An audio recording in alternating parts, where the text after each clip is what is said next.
Okay, I think frustration's probably been the emotion that's been around the team for the last couple of games. What have you looked to try and do over the last couple of days to jar that extra couple of % out of things? Yeah, I would definitely agree with you. There's that wee hint of frustration. I think it stems from the fact that in the last couple of games we've lost possession. There's been some good play, but getting up into the final third, we can do better. The manager's touched on that. We just need a wee bit more quality, maybe a wee bit more poise. Because we're a team that plays with high intensity and tries to go quick and play quick combinations, but maybe at certain moments, maybe coming off the gas and just composing yourself, a wee bit of guile, and maybe take care of that last little piece of the jigsaw.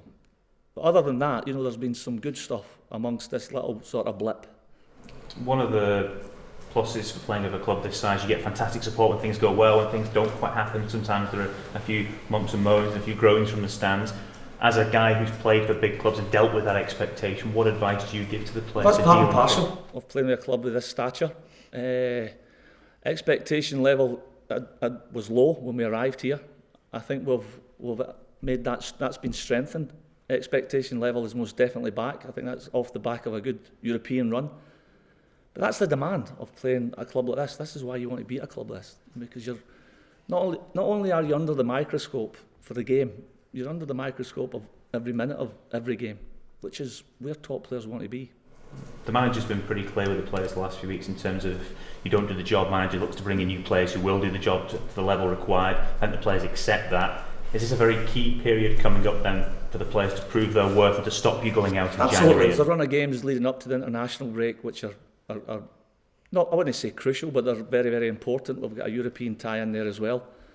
So we're just looking, we've had good runs, we've taken some nice plaudits, we've had a couple of dodgy little results, and we just want to gather things together again, get together and go on another run. Gary, Stevens, obviously, this is the first bit of adversity he's had to face a manager. How have you seen him cope with this over the last week? How have you seen him as a young manager in his first job?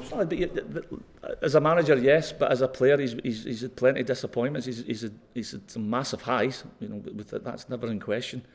But he's a player that knows how to deal with the downsides of the game. It's something he's coped with as a Liverpool captain, a Liverpool player, and as an England captain and an England player. So it's something he can handle. That's easy for me to say because I know that. Is it? When you look at the fixtures you've had, the schedule you've had, it's been pretty testing in terms of the games. Is there any sense that might now be part of the? Well, the thing is, you're jumping into the realms there of making excuses. We've got a big squad. We're bolstered by a fantastic sports science department here who are advising us all the time where players are, where their physical being is at. We're getting loads of stats fed to us from these guys, and obviously if there's players enter red zones or going to areas maybe they've played too many minutes, we've got to look to rest, and that's why we need a big squad. So we can't use tiredness or fatigue or the amount of games as an excuse. It's part and parcel again of playing with a big club. You want a good European run. When you go on a run like this, a couple of games, how much of it's a mental toughness as well to cope with that? Yeah, this is another new demand on a lot of players that haven't even played in Europe before and haven't played at a club with this stature. So there's been a lot of big asks on players that haven't experienced this, and they're going through it for the very first time in their career. Some players have probably never played 4 or 5 games in a row. Never mind the run of games we've had, high pressure games, having to go, into Russia, playing with 9 men. It's been tough. When you get to everyone like this, do you sort of get to see another side of the players and show what they're really made of? Yeah, it's all good doing it when they're winning, but when the chips are down and they have to pull their socks up, is that where you really get to see what a player's made of in your squad? No, absolutely. But it's still very positive here. There's in amongst those 2 results, which were frustrating, we've still seen plenty to be excited about. Again, we just need to show a wee bit more composure in that final third. Gary, Stevens said during the week that perhaps there's an over-dependency on Alfredo to get the goals. How do you change that? Is it a shape thing, or is it players have to step up? No, I think he's our mainline striker. I think he likes the pressure of being our top goal scorer. We've simply got to get more people up and in and around him. Taking opportunities to run beyond them. And that responsibility falls on guys on the sides and guys from the middle of the park. We can't just rely on one guy, as you say. So we've just got to use our imagination, come up with more options, and try to put the opponent under more pressure when we're bossing the game. The club announced significant losses in the recent results this week. How difficult is it to strike the balance between improving the squad and balancing the books? Well, the thing is, the manager operates under a budget. It's something I'm no party to. But I think we're in good hands, and that side takes care of itself. You look to January with a bit of an eye to do something. Do you know what? Throughout the season, we've got people here who are in the recruitment, and they're looking to better the club, better the squad. And whenever MD becomes available, in a moment when a transfer window opens, we've got to be in that market. We've got to try to keep making this a better place, and a better place for fans to come and watch, better team performance, and better quality players. So been a side that you look to exploit given their recent difficulties? Yeah, it's been tough. Orange had a tough time since getting into the job. The facts are that they got a good result against Celtic. They had a specific shape that evening. I think they'll employ a sort of similar shape against us. They'll get men behind the ball and make it very difficult. It's not a given. We're going here. We know it's going to be a tough game. Teams that are sort of sitting in, they've proved difficult for you the last couple of weeks to sort of break down. I suppose you just need to look at the Celtic game and show that they're capable of doing that on occasion. When we create the chances against a team that's sitting in there and getting numbers behind the ball, we've obviously got to be more clinical. When we get in front, we've got to stay in front. There's loads of little things that we've been working on, since the start of the seasons to when we come up against a team that defends in numbers. One of the guys that we probably haven't seen quite so much since he's come in is Ellis Gressler. Can you give us a sort of assessment of how he's fared since he came into the club? Yeah, there's definitely for me visually, watching the training and being around him now, there's a confidence and a little bit of a swagger coming into his play, which we seen when we were watching him to begin with before we brought him here.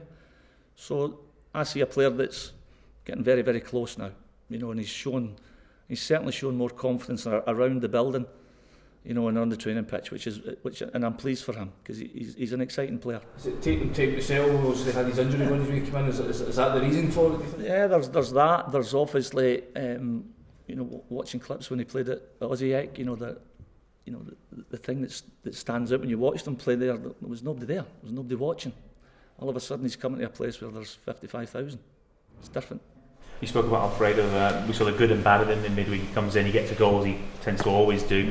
Picked up a booking though, again, one away from suspension, something the manager spoke about afterwards. Are you trying to actively curb that kind of temperament to him a little bit? Yeah, there's that South American temperament there. There's no doubt, and there's quite a few like him. But he's just got to stay on side with the referee. Let the referee. Gary, a lot of people are talking about the events at Tynecastle the other night. What was your take on what that does for Scottish football? Listen, what happened is wrong.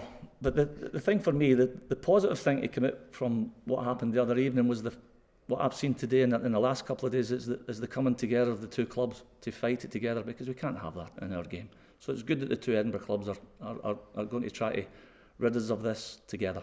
Have you detected a change from when you were a player? Obviously, players are subjected to abuse.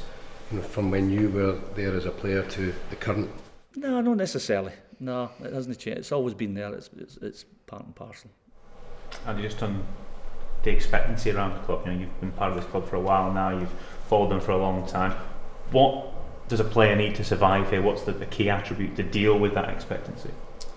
I mean, it's all well and good when you're winning 3, 4, 5 every week. Boys can come out, they can express themselves. It's all jolly about the place you get yourself into a European group stage and you're winning league games, but this is when your character's going to be tested. This is when you're going to get judged that little bit more in the stands and obviously in the media for yourselves. But I definitely think we've got the group of boys that can handle it. But it's all talk. It's about showing it. So Saturday's a massive game for us because, like we said, right now it's a blip, and it's important we realise that. The table's certainly not too far away from us just now, but we can't drop any more silly points. Is this part of the education for the guys who don't know what the club's about? You have this little spell, you've got only 3 games, you've not lost all the games, it's not that big a problem, but they have to adapt to the expectations. Yeah, definitely, and I think that's important because we've got experienced players in there, but it's still players that might have not played for a club in their career that's expected to win every week, and it can be difficult. But like we said, that's why we're here. That's why you want to play for a big club. You want that expectation, and you know you fight for it to get the rewards at the end of the season. So that's certainly what we're striving to do. You've had some pretty tough times here at this club. Do you sense that this squad now is better equipped to handle the sort of mental aspects when things aren't going against you? Definitely, and I think that's just one facet that I think we've improved on this year in terms of quality. I think we've certainly improved in terms of depth. We've certainly improved. I think it's just important that we keep everyone fit, and as long as the boys are aware of the challenge that's ahead, because it will be tough. But like I said, we've definitely got the mentality to handle it. Team news, can you give us a run through? Yeah, Ovi's back in the squad. Kyle Lafferty's come in this morning with a little sort of niggle in his thigh, but it shouldn't be a problem. But that's the only little concern. And Borna is obviously getting closer. In the long term ones, Jamie Murphy and Graham Dorrans are, recovering. What is Borna's issue? Well, he's had a few little issues, but it's mainly in his thigh area. And you've got an expected time when you think he might be back? Well, he's getting close. He's out on the grass now. He's running with the rehab guys, so he's not that far away. And what was the problem with Ovi that kept him out in the midweek? Ovi's just been rested.